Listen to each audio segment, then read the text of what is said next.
نشے کی بیماری معاشرے سے ملتی ہے، اس کی جڑیں معاشرے میں ہیں اور وہیں پروان چڑھتی ہے۔ آپ نے ایسا بطور والدین کچھ نہیں کیا جس کی وجہ سے نشے کی بیماری پیدا ہوتی۔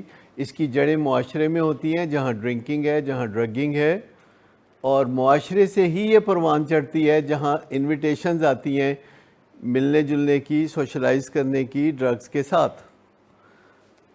اور جینز میں ایسا لکھا ہوا ہے، وہ بھی آپ کی فالٹ نہیں ہے کہ آپ کی جینز میں کیا لکھا ہوا ہے، دادا پر دادا کی جینز کیا آ رہی ہیں۔ 20% لوگ نشہ کرنے والوں میں سے بہرحال ایڈکٹ بنیں گے، 20%۔ پہلے 10% ہوتا تھا، آہستہ آہستہ 20% لوگ اس کیٹیگری میں شامل ہو گئے۔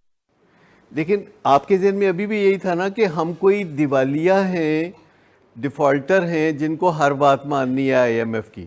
بنیادی سوال صرف یہ ہے کہ پیراڈائم شفٹ چاہیے کہ آپ دیوالیہ نہیں ہیں، آپ نے بہت ایفرٹس کی ہیں، آپ نے بہت انویسٹمنٹ کی ہے، ٹائم کی، روپے کی، ہر طرح کی، اور آپ نے کچھ ایسا نہیں کیا جس کی وجہ سے اس کے یہ حالات ہیں۔ یہ سب اس کا اپنا کیا دھر ہے۔ اگر وہ اداس ہے، اگر وہ ناراض ہے، اگر وہ کسی سے مل نہیں سکتا، اگر وہ سوشلائز نہیں کر سکتا، تو یہ آپ کی فالٹ نہیں ہے۔ اگر وہ پڑھ نہیں سکا، اگر وہ شادی نہیں کر سکا، اگر وہ بچے نہیں پیدا کر سکا، it's none of your fault.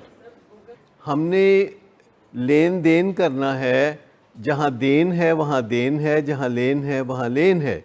یہ نہیں ہے کہ یہ 2 تم لے لو، یہ 2 ہمیں دے دو۔ اصل بات یہ ہے کہ کس نے کس کا کیا دینا ہے۔ جس نے بھی جس کا جو دینا ہے وہ دے دے، اور پولائٹلی اس بندے کو یہ کہنا ہے کہ آپ نے یہ دینا ہے، پلیز دے دو، اور بار بار یہی کہنے کہ پلیز آپ نے یہ دینا ہے، آپ دے دو۔ وہ کہتے جی میرے بس میں نہیں، میں کیسے دے دوں؟ آپ کہتے ہیں کہ آپ ہمارا کہاں ماننا شروع کر دو، فی الحال اتنا کافی۔